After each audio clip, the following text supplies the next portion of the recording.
Every quilter that I've ever learned anything from has said, never do this, but I'm going to do it anyway, right in this video.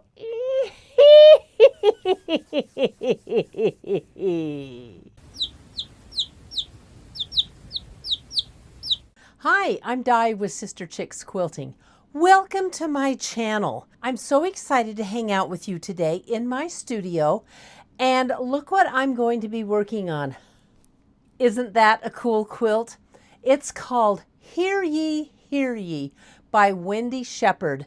And I have to tell you, I had so much fun making it, but I'm going to get into the fun because I'm going to remake one with you, and you can follow along with me. Now, how are you going to get your pattern from Wendy Shepherd and the kit? Oh my gosh. Sister Chicks is doing a first. I'm selling the kits. So for $120, you're going to get this beautiful kit, all the fabric you need to make everything in it, and the pattern comes with it. Everything is here but the backing. Now, if you want the backing, you just go to my website where you buy this in the store. And the backing, if you buy it at the time that you get this kit, the backing is going to be 20% off. If you want the backing I used, you don't need to buy it. But look, this is it. It is fireworks. What could be more 4th of July, right, than fireworks? Everything to make the front and to bind it, and the pattern. And you get a postcard from me. On the back of it, I have included special pricing. If you want me to quilt this the way I quilted mine, I'll do that for you. And I have special pricing for you. And then you'll also get a vinyl sister. She is proudly waving her flag. Before we get into making this quilt, I want to share something with you that I learned about the history of this wonderful bell. The Liberty Bell was commissioned in 1751.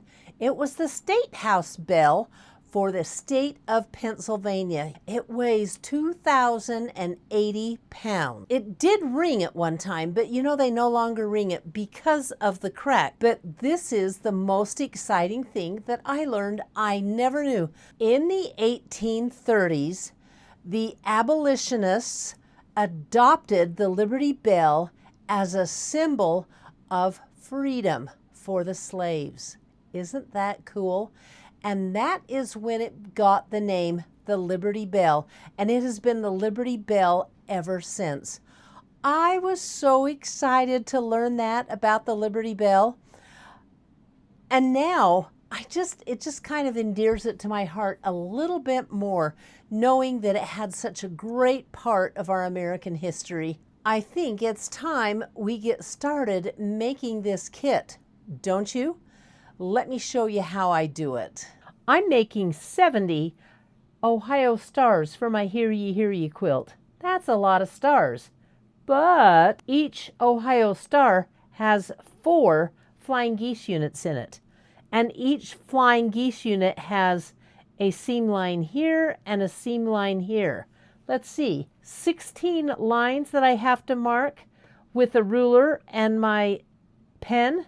No, thank you. This is my new marker. Check it out. It's my So Cute laser from Juki Junkies. This makes a cumbersome task go really fast. And it's accurate.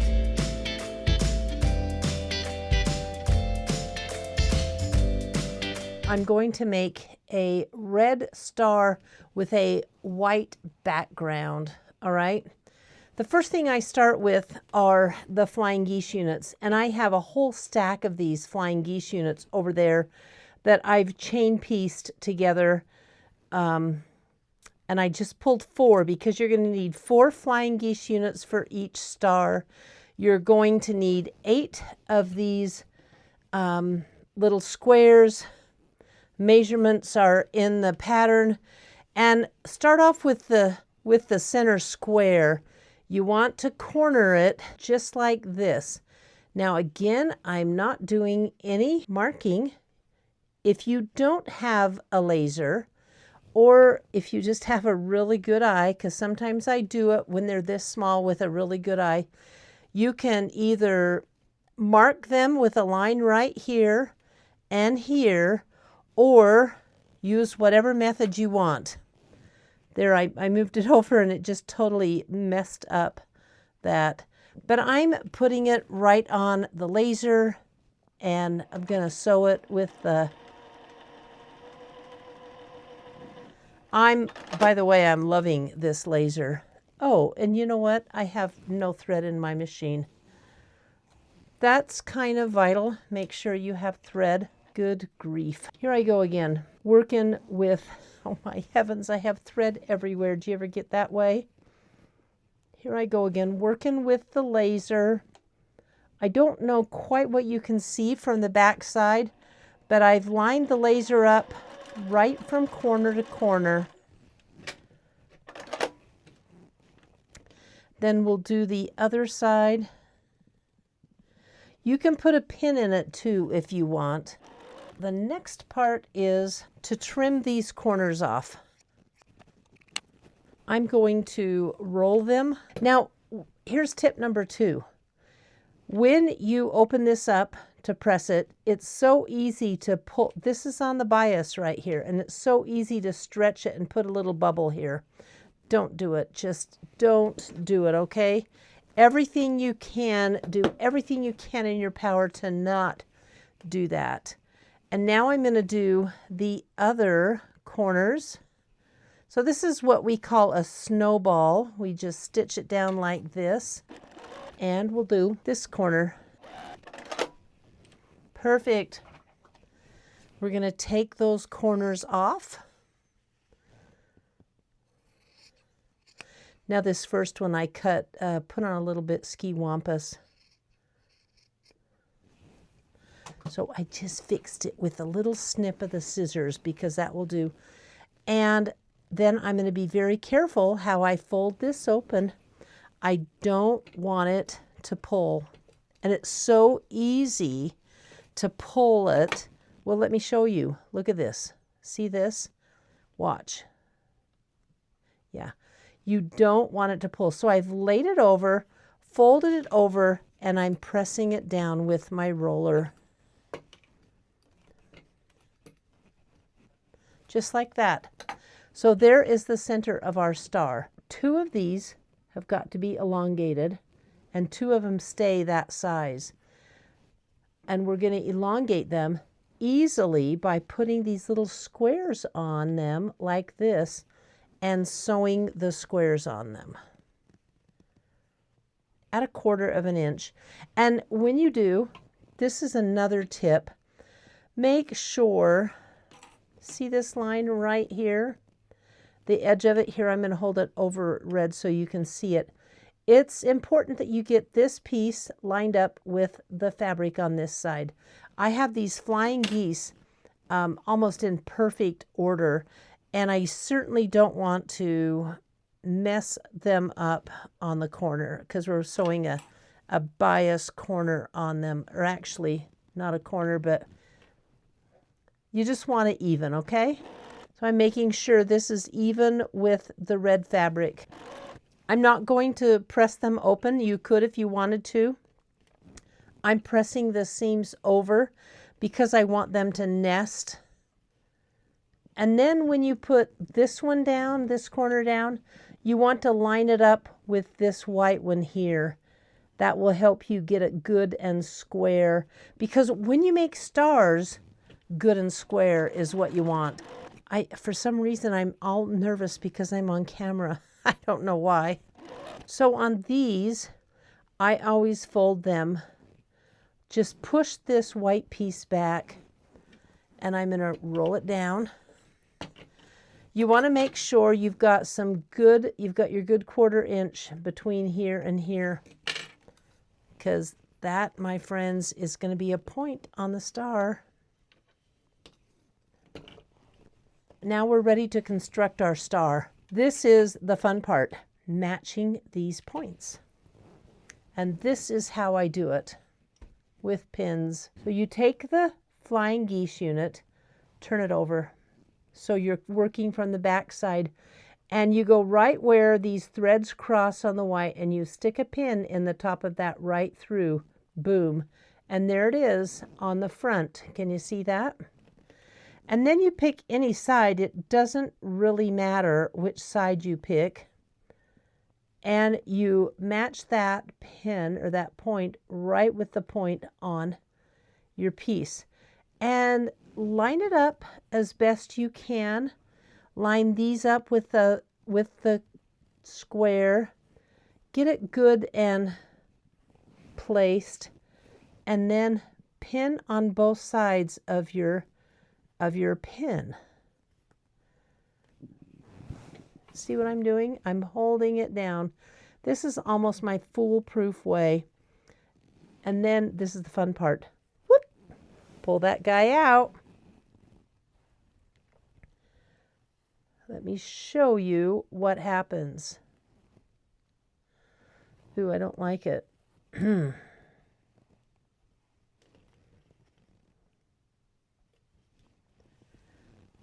It doesn't matter which side we sew on because let's see, reveal the point. Oh, it sucks. Look at that. I'd say, let me see. Does it suck? No, it doesn't suck.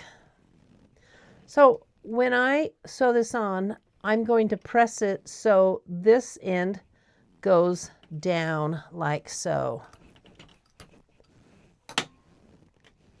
It doesn't suck. It actually matches.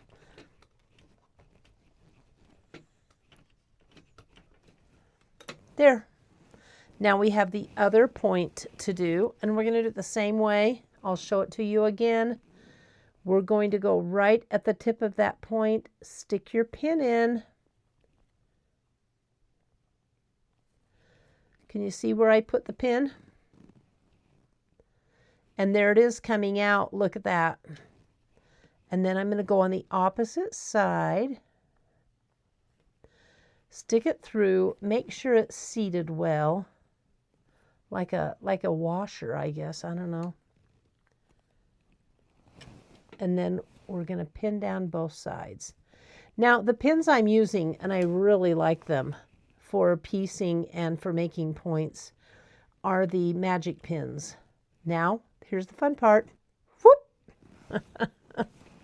And your pin actually says that, by the way. It actually says that word. Just kidding. So, magic pins, on the package, they say you can sew right over them. Also, I've checked into it. If you hit a pin, it's not going to misalign your sewing machine. So here is this side. When you're working with these little points on these stars, I highly recommend pins and sewing over them. It just makes it so much easier. And then we have this side. Now, I don't know if you can see or not. I'm going to put this dark blue fabric down so you can see the piece that I've sewn much better. So there's a contrast for your eyes, okay? Here I'm pressing it and making sure there's no wrinkles in it. Oh, good grief. It's not perfect. Look at that. It kind of comes in a little bit here. It's not perfect here. I'm going to turn it so you can see it's not perfect. Let me tell you what I'm not going to do. I'm not going to square it up. I'm just going to make it work. When these are done, they don't need squaring up. I put them in the quilt and they came out just fine. Now what we want to do is put this piece on here and this piece on here, and we'll have a completed star. It's really kind of fun to make these Ohio stars. So I'm going to aim the fabric to me, turn this over, and do the same thing I did by putting a pin right at that cross hair or cross thread or cross seam, whatever you want to call it, where the two seams cross. So I guess it's a cross seam. And that was just technical. And you know what's interesting? These two pieces, I can feel them nesting in here because this seam goes this way and this one on the top goes that way. So I make these all the same. And that way they always come out. So here goes our pins on both sides of our setting pin. Whoop. Now, if you want to add an additional pin at the nested seam, feel free to. Perfect and perfect. Okay, here we go. We are just about done making a star. Isn't it fun to make these? If you, by the way, if you run over your pins and hit them with the needle, you're going to get a nick in your pin. And you have little nicks in your pin. So that's probably the worst thing you can do. And you might break it one time. Oh my goodness, I'm excited. I'm giving birth to a star here. Pin that on in place. And I kind of seat it and make sure everything is going to align and match up. And it sure looks like it. So pretty exciting. Just to be ornery, I'm not going to put a pin in that one. It's nested so well. Here I go.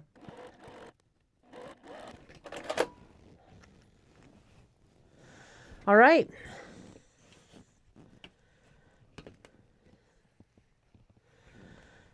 There you go. An Ohio star. Here, let me do this. Isn't that cute? I've only got, what, 40 to make?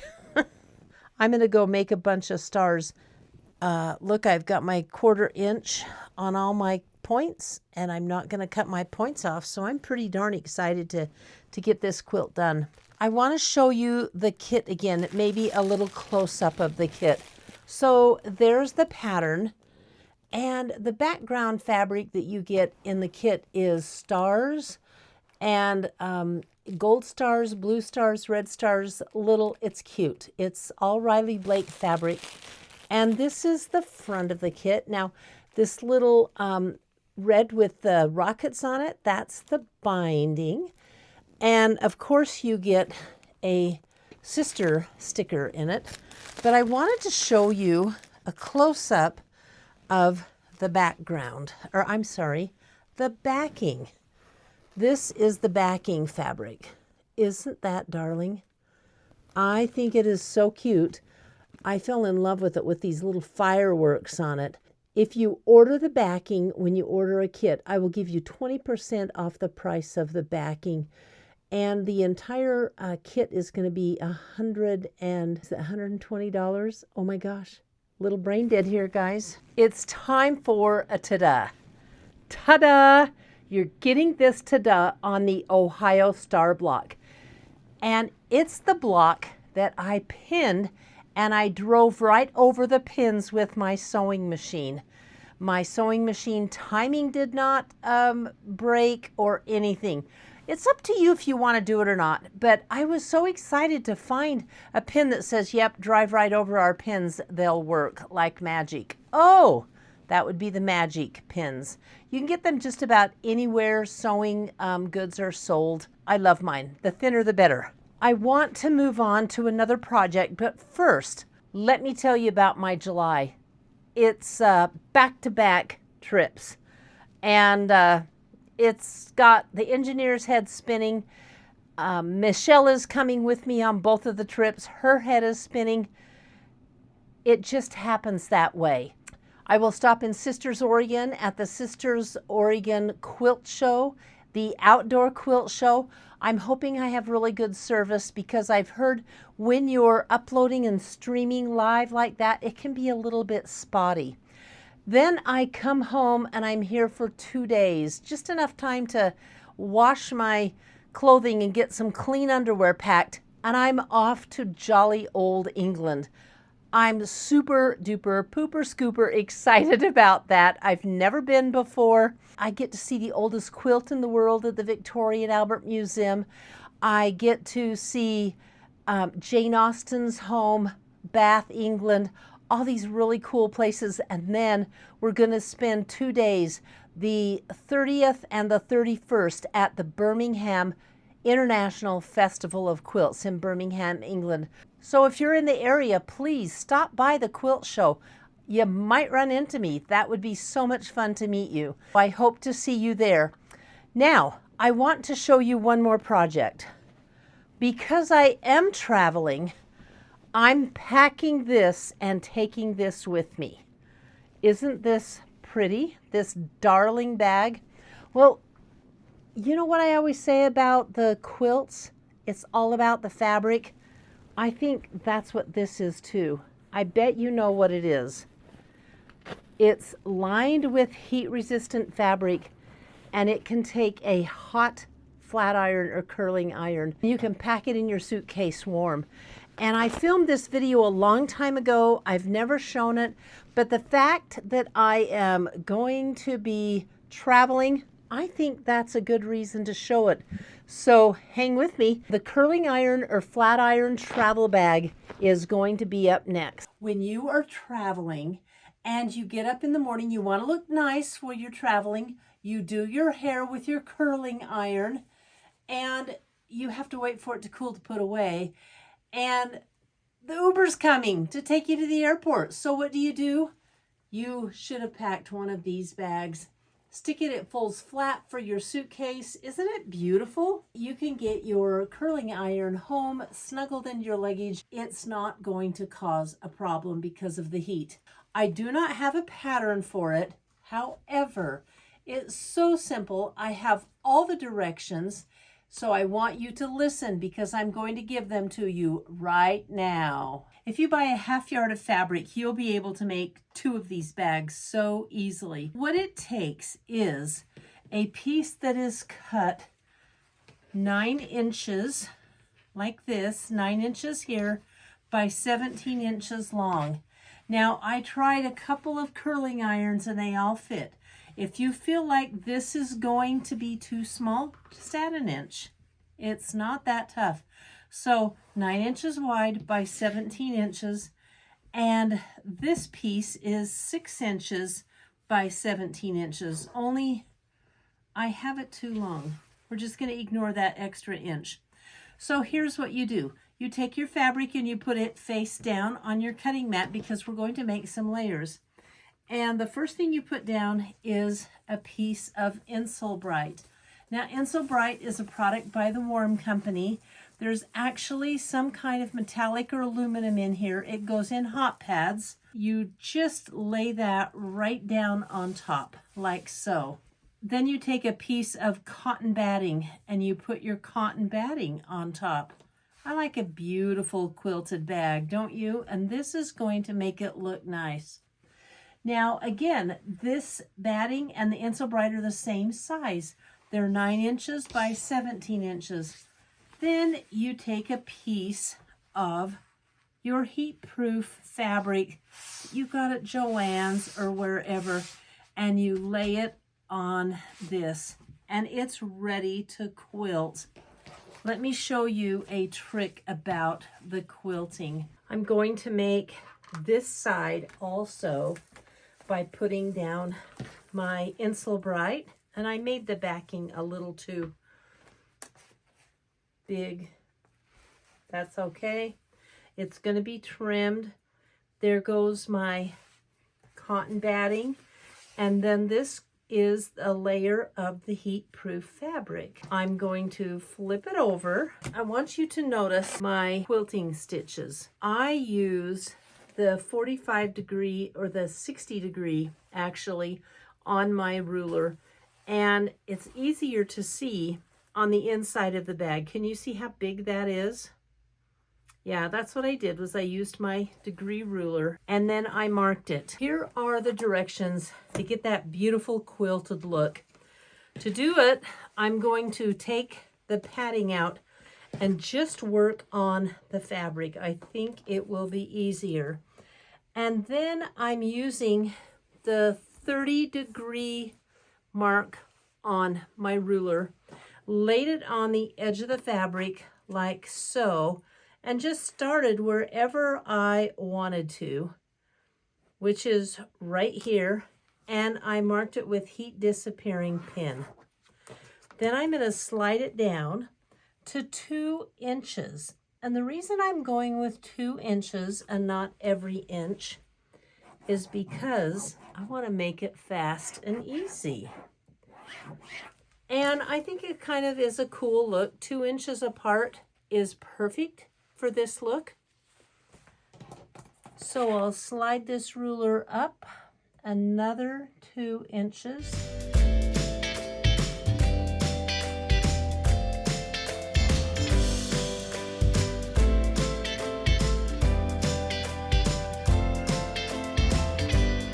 And then you're going to want to do the 30-degree line, which is, again, right here on your ruler, going the other way.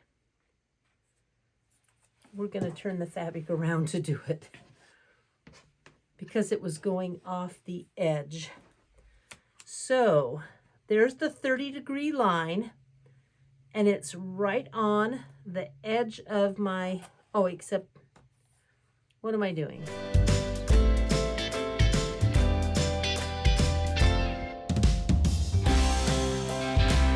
I'm going to use the 30-degree line on the bottom of the ruler. There we go. I have it. I got it this time. So this is the other 30-degree line because there's one that goes like this and one that goes like this. And I'm going to mark it in a kind of a broad crosshatch way. Then I'm going to go up 2 inches and go up 2 more inches. Then I'm going to mark the other side all the way, and my marking will have been done. I'm going to finish this, then I'm going to meet you at the sewing machine and we'll quilt it. You know what I noticed? That I pinned it and marked it 2 inches apart. Well, take a look at this one and see how it looks. I'm okay with that distance. What do you think? I like it. I noticed that on my first one, the demo bag, I actually did it at 1.5 inches. Can you see that? So this spacing is 1.5 inches. I don't know that that's necessary. All it needs to do is hold the layers together. Okay, let's try this again. All it needs to do is hold the layers together and make it look puffy, like it's quilted. Oh, that's because it is. So what I'm doing is, and this is my big tip about this, remember, we want to make it fast and easy. I am quilting at a number 3 in stitch length on my machine. My normal stitch length is a 2. When I do a top stitch quilting, this is crosshatch quilting like this, I always make my stitch bigger. And that is because, and I think you can see it right here. Hold it, you want to see my nail? You can see it right here. Anyway, it's a larger stitch. In this type of quilting, it looks better. So that is why I do it. I put a couple of pins in to get started and set my stitch length at a 3. And then I just kind of pull it apart as I go with my hands so I don't get any puckers until I have the entire piece quilted.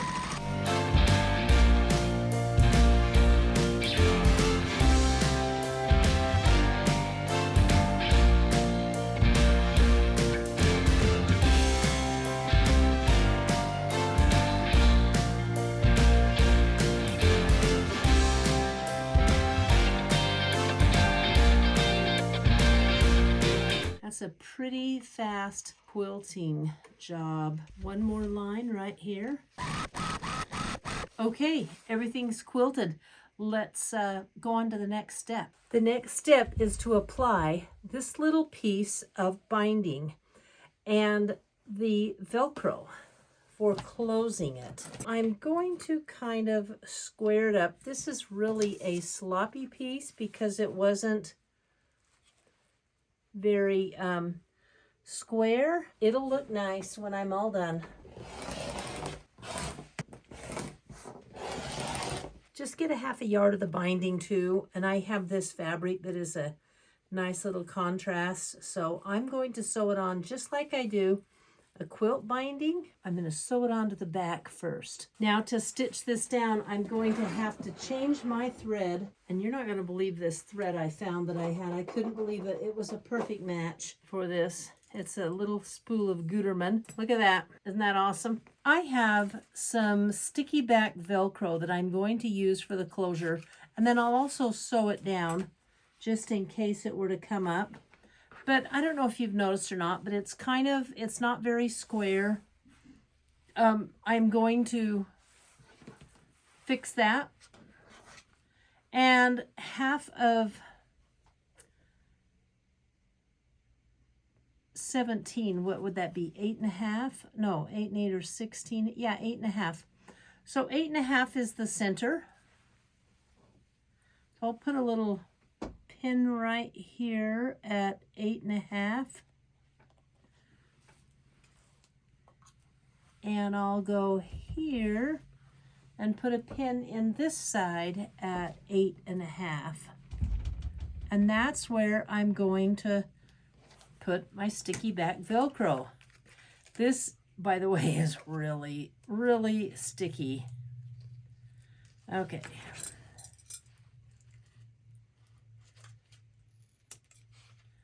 Cut a piece like that. And a piece like that. The hardest part about using this sticky back Velcro is getting the sticky off of it. Seriously. So let me see if I can be better at it than I was the first time I used it. This is the key, a nice pair of tweezers. This is really, really, really gluey. So this is the bottom right here where this pin was. Here goes the second piece of the sticky back Velcro. Then I'm going to run a stitch around like this. Now I have gray thread in my bottom bobbin to match this, the binding thread, which I don't want to show that. So I'm going to change back to this thread, the thread that I put on, the thread that I used to top stitch with. I have my Velcro stitched down. It was really very easy. This is how it looks on the outside that's going to show. Not bad. I want to do something to make it easy to fold. So let's put a crease in this at 2.5 inches, like so, and make a line to stitch on. And this is going to be a faux fold, whatever you want to call it. There's my line to stitch. It's going to make this naturally want to fold. I'm squaring these sides up together because I want those to be even and to match. And again, it doesn't really matter if you're off by an, half an inch or whatever, because you can make this bigger or smaller depending on the size of your curling iron, right? Or your flat iron. Look at that. All we need is to bind it now. Isn't that fun? So I'm going to clip it together.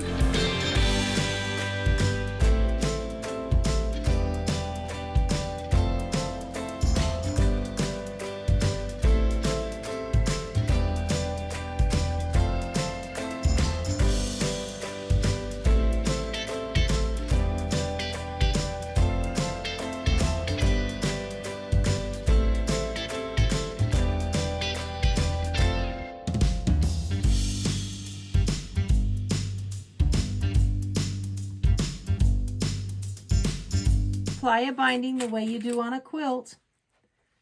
And then you are done with this project. See how fast it was, and what a pretty gift. Here's the key to this gift. Make sure you pick pretty fabric. Pick something that someone's going to want, because you know what? It's so simple. It's all about the fabric. So I'm off to bind it. I finished. I think this is adorable. And what makes it so pretty, of course, is the fabric. Let me show you the inside, because you can see my cross hatching, and I really like that I did it larger, 2 inches apart, not realizing that this one, that the first one I had made, was 1.5 inches apart. But you know what? It's your curling iron bag. You can do whatever you want with it. Now, if you let it sit for a bit, upside down with something on it, or give it a good press, your ends aren't going to flip up like these are doing here. These originally, on this one, they were flipping up. So you may want to do that. One hint I have about the binding: when you put it around this part, it's extra heavy. This is going to be your best friend. Use a stiletto. You're going to want a 3rd finger, and that's what my stiletto is.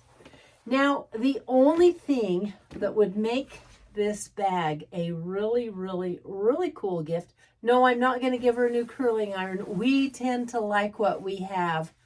I have enough fabric left over, and I'm going to make her a zipper pouch. This is the zipper. This is the zipper, and this will be the lining. I have a double ta-da. Ta-da! This has been such a fun video to make, and I promised my granddaughter Hazel that I would give a shout out to her friend Kalina, who has subscribed to my channel. So Kalina, if you're there, this is for you, honey. Thanks for being a good friend to my granddaughter. I appreciate that you've all joined me for this video. It's time to say goodbye. I've got to load my suitcases in the car, hit the road, and go on my anniversary trip so I can come home and go on my trip to England with a bunch of you subscribers who follow me. I will hopefully go live in England if I can. And until then, if you don't hear from me, that's why. But I'll try and go live while I'm there, because I miss you guys. All right, until I get back from jolly old England, or the mother country, bye. I'll see you in August.